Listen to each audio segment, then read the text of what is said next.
Hi friends, చూస్తున్నారు కదా. ఈరోజు మా ఇంట్లో చిన్న చేపలను వేపుతున్నాను.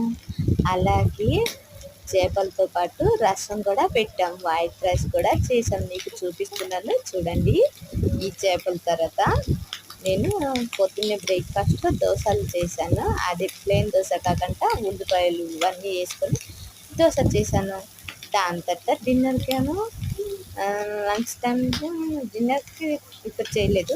లంచ్ టైంలో మాత్రం చేపల్ని చేసుకుంటాక దాని తర్వాత అవి కొంచెం ఫ్రై అయ్యాక వైట్ రైస్ మరి ముందుగానే చేపల్ని కర్రీ చేసుకున్నాం. అది మా ఇంట్లో ఈరోజు స్పెషల్. రసం అండ్ చేపలతో fry and curry and dosa and white rice, ఇవి ఈరోజు మా ఇంట్లో చేసుకున్నాం. మీ ఇంట్లో ఏం చేశారో కామెంట్ చేసి నాకు కూడా చెప్పండి. Okay, thank you.